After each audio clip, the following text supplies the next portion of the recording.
Students जो next अब हमने करना है मॉलिक्यूलर ऑर्बिटल थ्योरी में, that is energy level diagram for molecular orbitals. ठीक है, तो अब आपको क्लियर हो गया होगा कि जब हमने मॉलिक्यूलर ऑर्बिटल थ्योरी देखी तो हमने ये बोला कि ये बनते हैं आपके बॉन्डिंग मॉलिक्यूलर ऑर्बिटल और ये बनते हैं आपके anti bonding molecular orbital. 1s के साथ जब ओवरलैप करता है तो बॉन्डिंग बना सिग्मा 1s, एंटी बॉन्डिंग बना सिग्मा स्टार 2s। इसी तरह से 2s के हैं, इसी तरह से 2pz, जब 2pz के साथ ओवरलैप करता है तो बॉन्डिंग बनता है सिग्मा 2s 2pz और एंटी बॉन्डिंग बनता है सिग्मा स्टार 2pz। ठीक है, लेकिन जब 2px के साथ या 2py के साथ ओवरलैप करता है तो क्योंकि ओवरलैपिंग साइड वाइज होती है तो कौन सा बनता है पाई, तो 2px का बना पाई 2px pi star 2px anti bonding, 2py का बना बॉन्डिंग पाई 2py anti bonding pi star 2py। ठीक है, this is bonding, this is anti bonding. ठीक है, क्योंकि यहाँ पाई क्यों बोला है आपने, क्योंकि they are not symmetrical about internuclear axis and the overlapping is side wise. ये they symmetrical about internuclear axis and overlap head to head, तो यहाँ सिग्मा बोला। ठीक है, तो ये बॉन्डिंग बने आपके, ये एंटी बॉन्डिंग बने।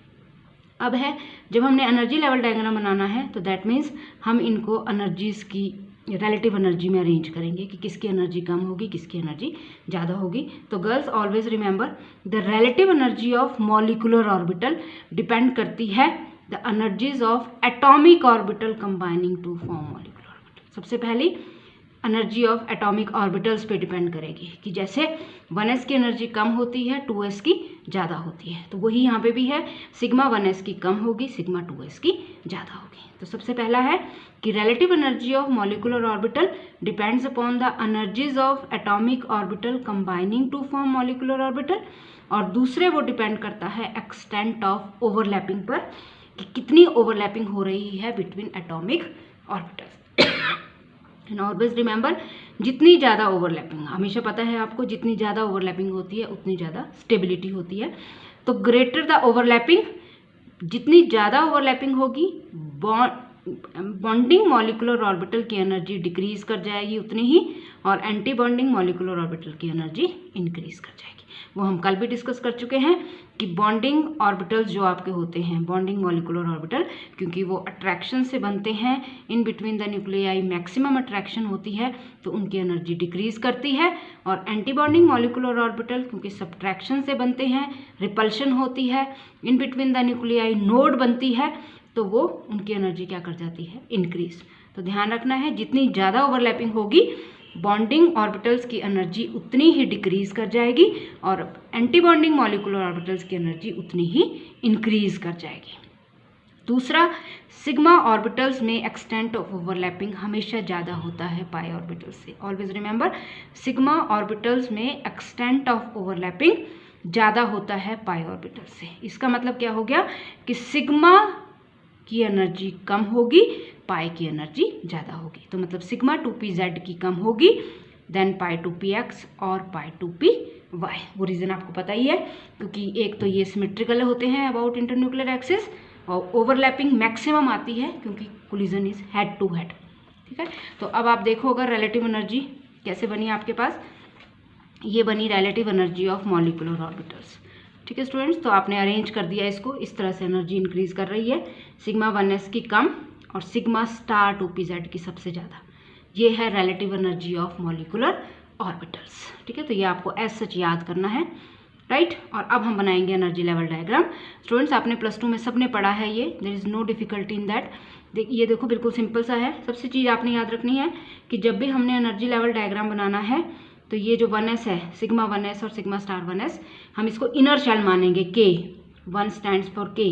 ठीक है, k की वैल्यू है n = 1, n = 1 means k shell, तो हम इसको इनर शेल मानेंगे। इसको हम कंसीडर नहीं करेंगे जब हम एनर्जी लेवल डायग्राम बनाएंगे, हम स्टार्ट करेंगे 2s से।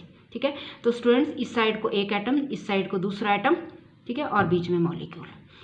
जितने एटॉमिक ऑर्बिटल्स उतने ही मॉलिक्यूलर ऑर्बिटल, 2 एटॉमिक ऑर्बिटल तो 2 ही मॉलिक्यूलर, एक बॉन्डिंग एक एंटी बॉन्डिंग। ठीक है, तो 2s के साथ जब करता है तो एक बनता है सिग्मा 2s, एक बनता है सिग्मा स्टार 2s। आपने देख लिया सिग्मा 2s की एनर्जी कम, बॉन्डिंग एंटी बॉन्डिंग की ज़्यादा। उसके बाद बात करेंगे हम 2s के बाद कौन आता है एटॉमिक ऑर्बिटल्स में 2p। 2px 2py 2pz। जब अब एटम की बात करते हैं स्टूडेंट्स, तो इन तीनों की एनर्जी सेम होती है। 2px 2py 2pz they are degenerate. तो जब एटॉमिक ऑर्बिटल है दे हैव सेम एनर्जी, लेकिन जब मॉलिकुलर ऑर्बिटल बनता है स्टूडेंट्स, तो आपको पता है सिग्मा की एनर्जी कम होती है, पाई की एनर्जी ज़्यादा होती है। तो 2px जब हम बात करते हैं, अगर हम इसको 2px और 2py मानते हैं तो ये उनकी एनर्जी ज़्यादा है, दिस इज 2pz। तो आपके सामने है सिग्मा 2pz पाई 2px और पाई 2py की बराबर, ठीक है, इक्वल टू लगा है यहाँ। उसके बाद एंटी बॉन्डिंग में जब जाते हैं तो पहले आता है पाई स्टार 2px और पाई स्टार 2py, इन दोनों की सेम, ठीक है, और सबसे ऊपर किसकी आई, सिग्मा स्टार 2pz। तो इस एनर्जी लेवल के बेस पे हमने ड्रॉ किया energy level diagram. There is nothing difficult in that. आपने बस एक साइड को एटम का, दूसरी साइड को एटम का, बीच में मॉलिक्यूल का, ठीक है। अभी ध्यान ये रखना है कि बॉन्डिंग नीचे, एंटी बॉन्डिंग ऊपर, ठीक है। तो बॉन्डिंग की एनर्जी कम, एंटी बॉन्डिंग की ज़्यादा। तो ये सिग्मा 2pz, ये पाई 2px और पाई 2py बराबर। एटम में 2px 2py 2pz same energy के, लेकिन मॉलिक्यूल में सिग्मा 2pz की कम, पाई 2px पाई 2py की ज़्यादा। जब एंटी बॉन्डिंग हुआ तो pi star 2px pi star 2py की कम है और सिग्मा स्टार 2pz की सबसे ज़्यादा है। तो इसके बेस पे आपने बना लिया एनर्जी लेवल डायग्राम, राइट। अब स्टूडेंट्स आपने जो ध्यान रखना है कि ये जो एनर्जी लेवल डायग्राम बनाया है मैंने आपको, ये है in case of homonuclear diatomic molecules, oxygen and fluorine. ये चीज़ आपने याद रखनी है। मतलब जब हम ऑक्सीजन और फ्लोरीन की बात करते हैं स्टूडेंट्स, तो आपका ये बनता है एनर्जी लेवल, ठीक है। सिग्मा स्टार 2s के बाद सिग्मा 2pz आता है, फिर पाई 2px पाई 2py, जो आपने डायग्राम से भी दिखाया। लेकिन जब हम बात करते हैं लिथियम, ब्रीलियम, बोरोन, कार्बन और नाइट्रोजन की स्टूडेंट्स, तो एनर्जी लेवल डायग्राम थोड़ा चेंज हो जाता है। उसमें क्या होता है कि जो सिग्मा 2pz होता है, sigma 2pz molecular orbital higher energy का हो जाता है than pi 2px and pi 2py। ये देखो यहाँ पे ऑक्सीजन और फ्लोरीन के केस में सिग्मा 2pz की एनर्जी कम है, पाई 2px और पाई 2py की ज़्यादा है। लेकिन लिथियम, ब्रीलियम, बोरोन, कार्बन और नाइट्रोजन के केस में सिग्मा 2pz की एनर्जी ज़्यादा हो जाएगी देन पाई 2px और पाई 2py। और ये क्यों होता है? Due to mixing of 2s and 2pz atomic orbitals, जो हमने कल डिस्कस कर लिया था। क्योंकि 2s भी सिमेट्रिकल है अबाउट इंटरन्यूक्लियर एक्सिस, और अगर हम z एक्सिस को इंटरन्यूक्लियर एक्सिस ले रहे हैं तो 2pz भी सिमेट्रिकल आएगा अबाउट इंटरन्यूक्लियर एक्सिस, और ये दोनों आपस में ओवरलैप कर सकते हैं। हमने डिस्कस कर लिया था, ये दोनों आपस में ओवरलैप करेंगे। और ओवरलैपिंग कैसे होगी? Head to head, symmetrical about internuclear axis. तो हम क्या बोल रहे हैं कि लिथियम, ब्रीलियम, बोरोन, कार्बन और नाइट्रोजन के केस में जब इन मॉलिक्यूल्स की बात हो रही है, सिग्मा 2pz की एनर्जी ज़्यादा हो जाएगी पाई 2px और पाई 2py से। और वो क्यों है? Due to mixing of 2s and 2pz atomic orbitals. Students, 2s जब कंबाइन करता है 2s के साथ तो बनता है सिग्मा 2s और सिग्मा स्टार 2s। 2pz जब करता है तो बनता है सिग्मा 2pz और सिग्मा स्टार 2pz, ठीक है।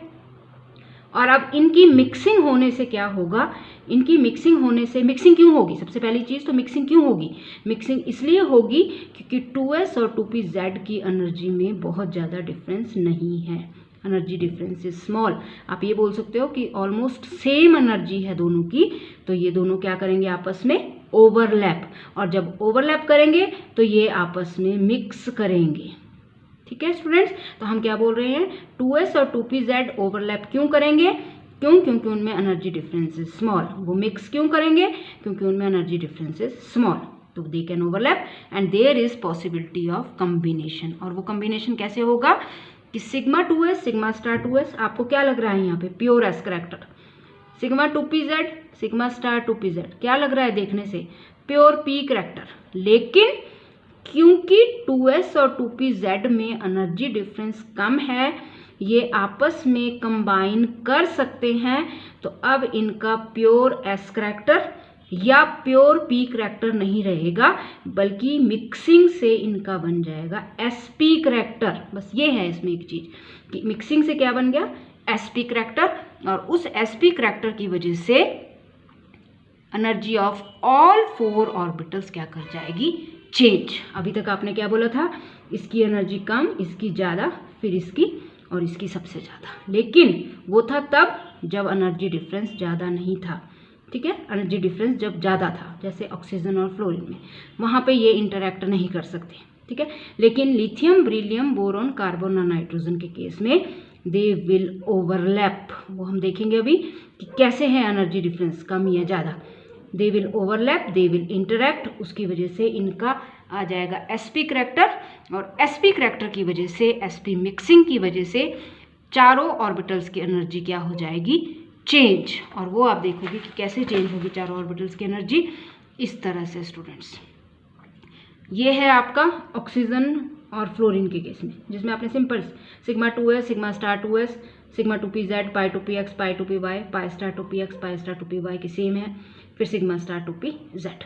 ठीक है, यह है ऑक्सीजन और फ्लोरीन के केस में। लेकिन जब हम बेरिलियम से लेके नाइट्रोजन तक की बात करते हैं तो हम ये बोलते हैं कि 2s और 2pz की एनर्जी क्योंकि ऑलमोस्ट सेम आती है, उस केस में energy difference is not very high, तो दे कैन इंटरैक्ट। और उस इंटरैक्शन से क्या होगा स्टूडेंट, जिसकी एनर्जी कम है उसकी और कम हो जाएगी, और जिसकी ज़्यादा है उसकी और ज़्यादा हो जाएगी। बस अब आपने देखा सिग्मा 2s की कम है तो और कम हो गई, सिग्मा स्टार 2s की भी कम है और कम हो गई।